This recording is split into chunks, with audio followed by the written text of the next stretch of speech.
भगवान श्री कृष्ण जी बोले, हे युधिष्ठिर, आषाढ़ मास के कृष्ण पक्ष की एकादशी का नाम योगिनी है। इसके महात्म्य की एक पौराणिक कथा कहता हूँ। अलकापुरी में शंकर के भक्त कुबेर जी रहते थे। पूजा के लिए हेममाली पुष्प लाया करता था। उसकी स्त्री अति सुंदर थी। उनका नाम विशालाक्षी था। हेममाली एक दिन मानसरोवर से पुष्प तोड़कर घर ला आया। पत्नी की छवि देख करके कामातुर हो गया। पूजा के फूल भूल गए। कुबेर भंडारी रास्ता देखते रह गए और माली के घर कोक शास्त्र की क्रियाएं होने लगी। यक्षपति कुबेर ने गुप्त यक्षों को भेजा। वो उसके कुकर्मों को देख गए और उस महाअंधे ने उनको नहीं देखा। कुबेर ने माली को बुला करके कहा, अरे पापी, महापापी नीच, तूने मेरे पूज्यवर जी का तिरस्कार किया है। इस कारण श्राप देता हूँ, तू स्त्री के वियोग से दुख भोगेगा। मृत्युलोक में जाकर कोढ़ी होगा।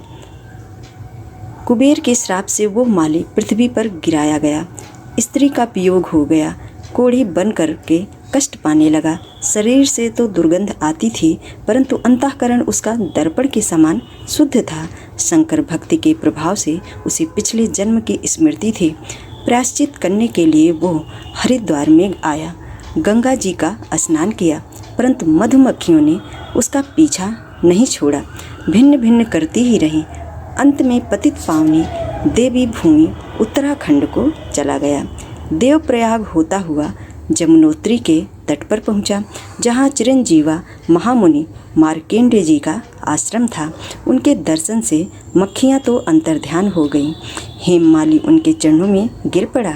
अपने अपराध की कथा सुना करके मुक्ति का उपाय पूछा। मार्केंडेय जी ने कहा, तुम आषाढ़ मास के कृष्ण पक्ष की एकादशी का व्रत विधि सहित करो, तो पापों का इससे नाश हो जाएगा।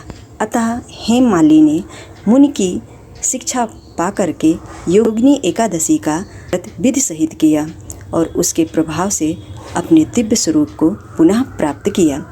जो फल मनुष्यों को 88,000 ऋषियों को भोजन खिलाने से प्राप्त होता है, वो फल इस महात्म्य को पढ़ने, सुनने और एकादशी के व्रत करने मात्र से ही मनुष्य को प्राप्त हो जाता है। इसलिए हे अर्जुन, इस कलिकाल में यदि कोई प्राणी इस एकादशी का व्रत धारण करेगा तो भगवान श्री हरि विष्णु की कृपा से उसके सभी दुख दरिद्र मिटेंगे और जाने अनजाने में किए हुए पापों का नाश होगा।